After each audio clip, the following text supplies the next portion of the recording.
आप देख रहे हैं रणभूमि, आपके साथ मैं हूं गौरव सावंत और ये रण है सदियों के संघर्ष का। भूमि गुजरात की। दशक बीत गए, कभी साल, कभी दशक, कभी सदियां बीतती चली गई। विदेशी आक्रांता आते गए, सोमनाथ पर आक्रमण करते गए।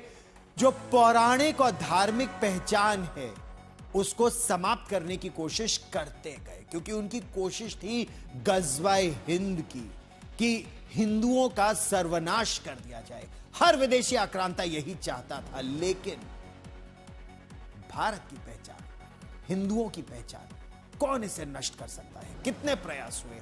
जिसका डंका पूरी सृष्टि में बजता है, क्या उसको विदेशी आक्रांता बर्बाद कर सकते थे? आखिरकार स्वाधीनता के बाद सोमनाथ के पुनर्निर्माण का निर्णय हुआ और विरोध अपने ही देश में हो रहा था, उसके बावजूद हुआ और 1951 में प्राण प्रतिष्ठा की। हम आपको सरदार वल्लभ भाई पटेल के बारे में बताएंगे, के मुंशी के बारे में बताएंगे। हम आपको बताएंगे कि पंडित जवाहरलाल नेहरू के विरोध के बावजूद कैसे ये अडिग रहे, डटे रहे और स्वतंत्र भारत के जो पहले राष्ट्रपति थे डॉक्टर राजेंद्र प्रसाद, नेहरू के विरोध के बावजूद वो गए। आज उस पुनर्निर्माण के 75 वर्ष पूरे हो गए हैं और इस अवसर को अमृत महोत्सव के रूप में मनाया जा रहा है। प्रधानमंत्री नरेंद्र मोदी ने सबसे पहले सरदार वल्लभ भाई पटेल को नमन किया, फिर मंदिर में पूजा अर्चना की और 11 तीर्थ स्थलों का जो पवित्र जल लाया गया था उससे शिखर का अभिषेक किया गया। भारतीय वायुसेना ने भी शौर्य दिखाते हुए एक जबरदस्त एयर शो का प्रदर्शन किया। यहां पर सियासी तौर पर देखें तो एक कार्यक्रम, आप इसे अंग और कलिंग के बाद बंग में भारतीय जनता पार्टी की विजय के ठीक बाद एक रूप में देख सकते हैं कि कहां गंगोत्री से गंगा सागर तक भारतीय जनता पार्टी ने अपनी सरकार बना ली है, भगवा ध्वज लहरा रहा है। वहीं सोमनाथ से कामरूप तक, या यूं कहे गुजरात से अरुणाचल प्रदेश तक भारतीय जनता पार्टी ने अपनी सरकार भी बना ली और एक लक्ष्य के साथ वो सरकार बनाई गई है। लेकिन अब हम आपको दिखाते हैं कि कैसे जिस अमृत महोत्सव की बात की जा रही है, हम आपको वो तस्वीर दिखाते हैं।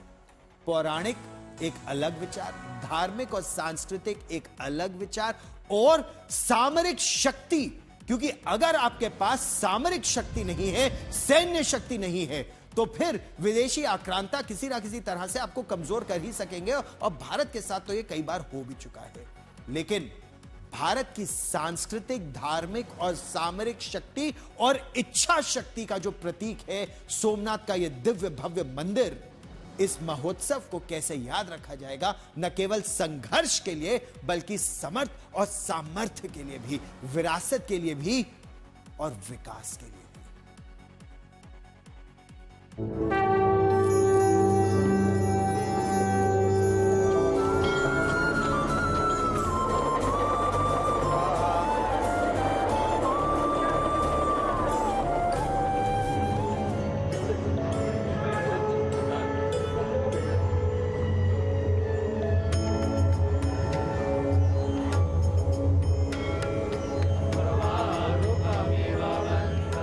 11 तीर्थों के जल से सोमनाथ मंदिर के शिखर का कुंभाभिषेक हो रहा है।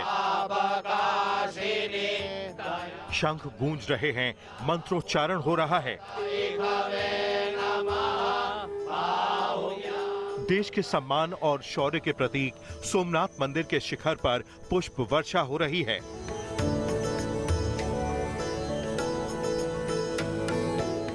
देश के प्रधानमंत्री नरेंद्र मोदी हाथ जोड़े भाव विह्वल होकर राष्ट्रीय गौरव के इन पलों को निहार रहे हैं। इसी ध्वजारोहण के साथ फिर से एक बार जय जयकार करते हैं, बोलो हर हर महादेव। पूरा वातावरण हर हर महादेव के उद्घोष से गुंजायमान हो रहा है। हर हर महादेव, हर हर महादेव। ये मौका खास है क्योंकि सोमनाथ ज्योतिर्लिंग के पुनर्निर्माण के 75 साल पूरे होने पर अमृत महोत्सव मनाया जा रहा है। ये लम्हे ऐतिहासिक हैं जो दशकों में एक बार देखने को मिलते हैं। ये पल सांस्कृतिक जन जागरण के हैं।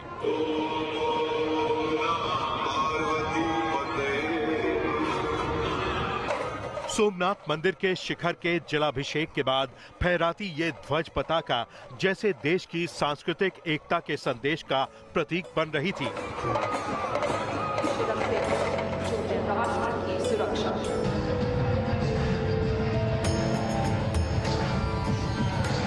फिर भारतीय वायुसेना के जाबाज पायलटों की सूर्य किरण टीम ने मंदिर के शिखर के इर्द गिर्द एयर शो किया और शौर्य का प्रदर्शन किया।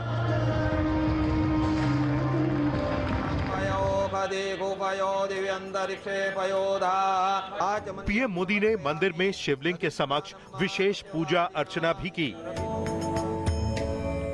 सोमनाथ में सोमवार को मंदिर के जीर्णोद्धार के 75 साल पूरे हो गए। 11 मई 1951 को पुनर्निर्माण के बाद सोमनाथ मंदिर की प्राण प्रतिष्ठा हुई थी। इस ऐतिहासिक घटना को यादगार बनाने के लिए सोमनाथ अमृत महोत्सव मनाया जा रहा है। साल 2026 सोमनाथ मंदिर के लिए एक और वजह से खास है। दरअसल 1026 में महमूद गजनवी ने मंदिर पर हमला कर इसे ध्वस्त कर दिया था। उस घटना के 1000 साल भी पूरे हो गए हैं। इन 1000 सालों में इस मंदिर ने कई हमलों को झेला, लेकिन आज ये भारत की सांस्कृतिक, धार्मिक और पौराणिक शक्ति का प्रतीक बनकर शान से खड़ा है। मैं केवल 75 वर्षों की झांकी नहीं देख रहा हूं, मैं यहां देख रहा हूं विनाश में सृजन के संकल्प को, जिसे सोमनाथ ने चरितार्थ किया है। मैं यहां देख रहा हूं असत्य पर सत्य की विजय को, जिसे प्रभास पाटन ने बार बार जिया है।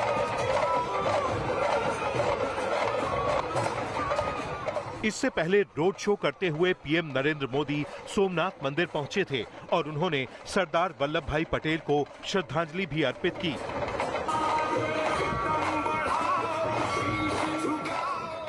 सोमनाथ से ब्रिजेश दोषी के साथ आज तक ब्यूरो। कई सदियों से सोमनाथ मंदिर को वैभवहीन करने की साजिशें रची गई थी। जो विदेशी आक्रमणकारी आते थे, इसको लूटते चले जाते थे। कहते हैं कि इस पर कुल 1, 2, 3, 5, 10 नहीं 17 बार बड़े हमले किए गए, मंदिर को ध्वस्त किया गया। अच्छा, कुछ जो प्रमुख हमले थे, हम उनके बारे में आपको थोड़ा सा विस्तार से बताने का प्रयास करते हैं।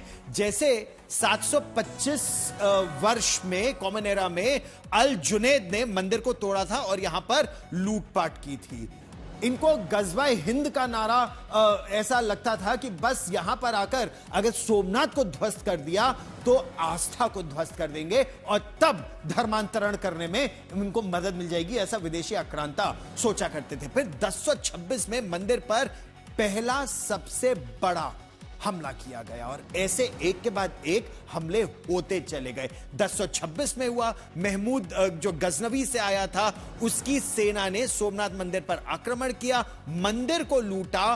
कोशिश उनकी यह थी कि ज्योतिर्लिंग को खंडित कर दो। अगर आपने ज्योतिर्लिंग को खंडित कर दिया, उनकी जो सोच थी, तो हिंदुओं का मनोबल टूट जाएगा और धर्मांतरण में उनको मदद मिल जाएगी। फिर 1299 में अलाउद्दीन खिलजी की सेना ने भी आक्रमण किया। तब तक यहां पर उन्होंने परिवर्तन करने की कोशिशें शुरू कर दी थी, लेकिन एक मत उनका होता था कि सोमनाथ अगर गया तो हिंदुओं की आस्था का एक प्रमुख केंद्र चला जाएगा। 1299 को, उसके बाद 1395 में जफर खान ने आक्रमण किया और तबाही मचाई। हिंदू आमतौर पर अपना पैसा मंदिरों में दान भी देते थे, राजा भी वहां पर दान दिया करते थे, वहां से इकोनॉमी भी चलती थी, व्यापार वाणिज्य की अगर बात की जाए, शिक्षा के केंद्र थे, तो वहां पर इसीलिए पैसा काफी होता था, वहां से सोना बहुत लूटा जाता था।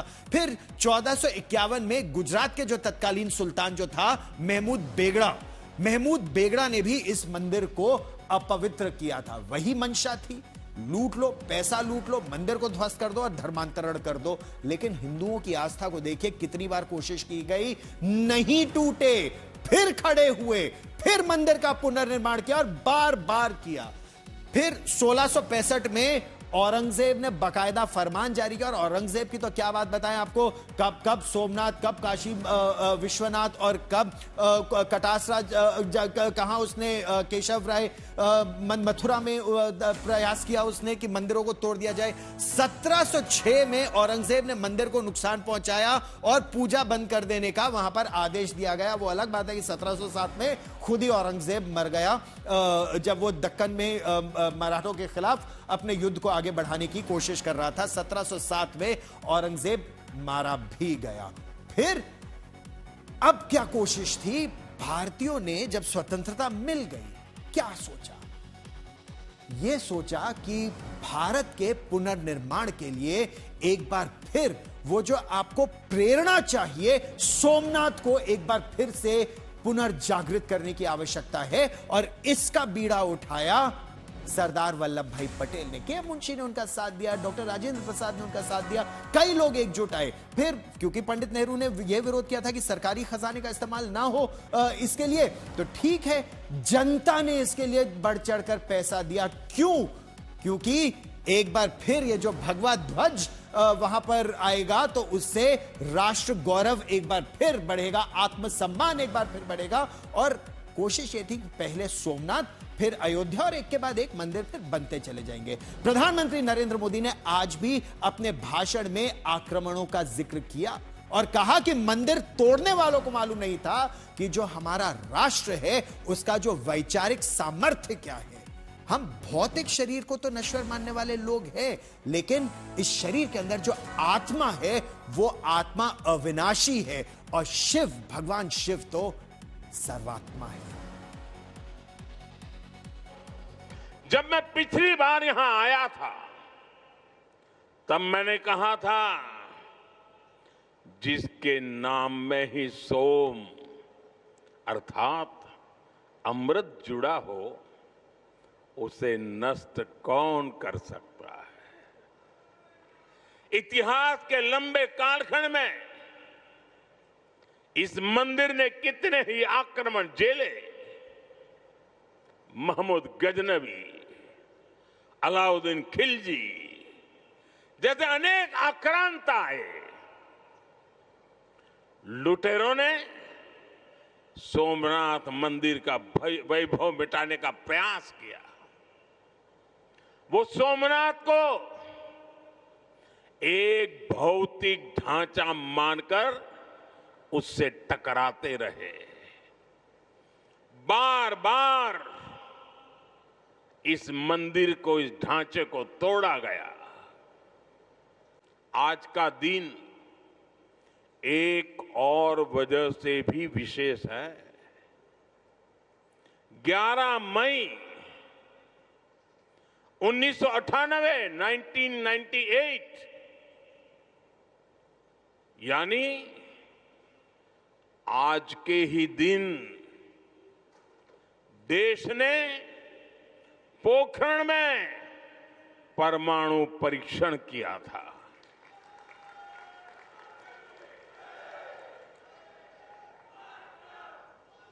देश ने 11 मई को पहले 3 परमाणु परीक्षण किए। बड़ी बात प्रधानमंत्री ने की। 11 मई 1998 यही दिन था जब भारत ने एक बार फिर परमाणु परीक्षण किए और पूरे विश्व में भारत ने अपनी ताकत एक बार फिर दिखाई। बहुत दबाव था भारत पर कि भारत परमाणु परीक्षण न करे। अच्छा, अमेरिका की पैनी निगाहें भी थी, लेकिन उसके बावजूद यह निर्णय किया गया और भारत एक परमाणु शक्ति के रूप में और एक बहुत शक्तिशाली परमाणु हथियार संपन्न देश के रूप में अब अपनी शक्ति को और आगे बढ़ा रहा है।